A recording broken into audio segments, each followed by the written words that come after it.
Hi, my name is Jada Boone, and I have abided by the UNCG academic integrity policy on this assignment. My topic today is: does money really buy happiness? And if it does, then how? The purpose of my presentation today is to explain in great detail the relationship between wealth and happiness. I would like to start off by asking the audience a few questions. Are you personally satisfied with your current income? Do you feel you would be more happy if you made more money? From these questions alone, it shows how your wealth has a great impact on your happiness and even your mental state. Also, wealth is a predatory indicator of generational wealth.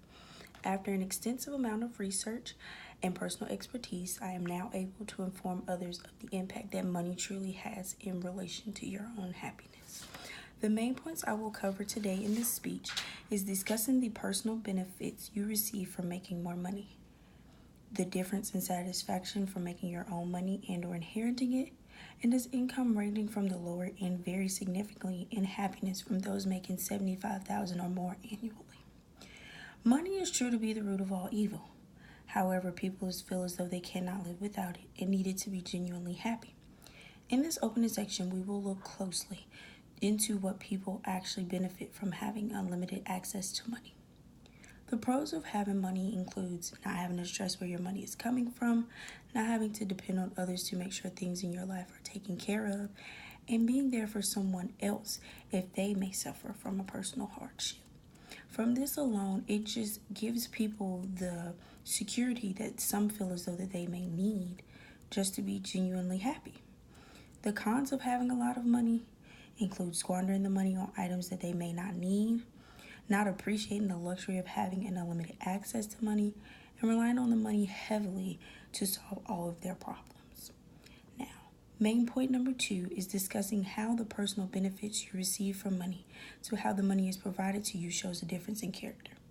Someone that works for the money appreciates the fact that their money can be taken away from them at any given point, whereas someone that has inherited the money or just given the money may not appreciate it and may not care as to where the money had to come from. For example, we're going to start off by discussing someone that makes a minimum of about $40,000 a year. That person typically may work a 9-to-5 job, may have a family who relies and depend on them for everything, such as essentials as shelter, healthcare insurance, food, anything of that sort. Example number 2 is someone that makes about $75,000 to $100,000 a year.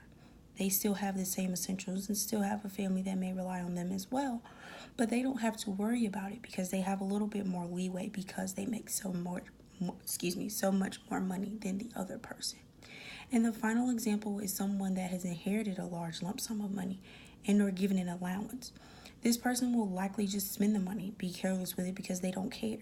They never had to work from it from the beginning, and they don't care as to where it came from, how they're going to get it, as long as it is a continued process for them to continue to get it. Now, continuing on to main point number 3, we will discuss the specific main point as discussing measuring someone's true happiness solely based on their income. Now, from this, we can determine how the amount of money that you make annually determines your happiness. Provided in the outline is a chart that shows that money truly does buy happiness. The chart shows how if you make more money, genuinely you are more happy.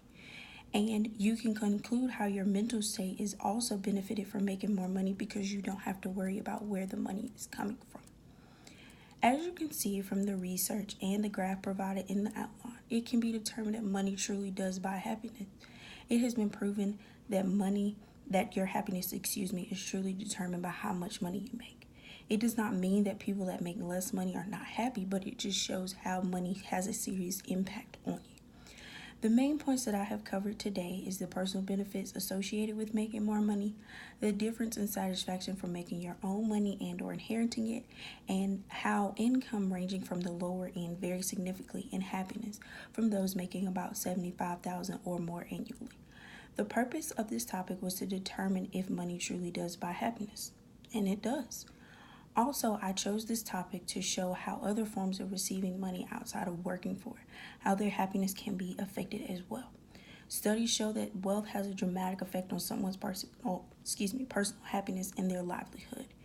In addition, people are satisfied in their happiness with a higher income. This study was conducted to also show how money and happiness are related and to thoroughly explain different situations pertaining to how the money is achieved and relating that to someone's true personal happiness. I would like to thank you all today for your time and allowing me to share this information with you today. I'd now like to open the floor to any questions or concerns that you all may have. Thank you.